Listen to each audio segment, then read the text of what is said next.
അസ്സലാമലൈക്കും. ഇപ്പോൾ മക്കളെ അത്താഴത്തിന് നീച്ചോ? 3:30 ആയിട്ടാ. നമ്മൾ അത്താഴത്തിന് നീച്ച് 3 മണിക്ക് നീച്ചിരുന്നു. നല്ല കട്ടൻ ചായ ഉണ്ട്, പിന്നെ ചപ്പാത്തി, റെഡിമെയ്ഡ് ചപ്പാത്തി കേട്ടോ. പാക്കറ്റ് വാങ്ങിയിട്ട് നമ്മൾ ചുട്ടതാണ്.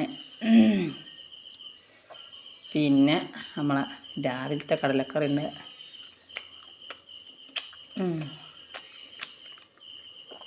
രാത്രിക്കത്തെ ആവോലിക്കറി ഉണ്ട്, ആവോലിൻ്റെ. പിന്നെ ഉച്ചക്കത്തെ പയറിൻ്റെ ഉണ്ട്. ചോറ് വേണമെങ്കിൽ കുറച്ച് ഇടണം കേട്ടോ, നമ്മൾ ചോറ് കഴിച്ചില്ല. അപ്പം ഇതൊക്കെയാണ് നമ്മളെ ഇന്നത്തെ അത്താഴം കേട്ടോ.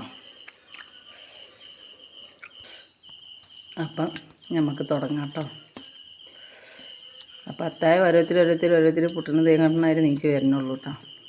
ഞാൻ തുടങ്ങിയിരിക്കണേ, ചൂടാക്കി വെച്ചിട്ട് അവരൊക്കെ അങ്ങനെ വരും. അപ്പോൾ ഇനി നാളെ കാണാം. എല്ലാവരും വീഡിയോ ലൈക്കും ഷെയറും സബ്സ്ക്രൈബ് ആക്കണം, നന്നായിട്ട് കേട്ടോ.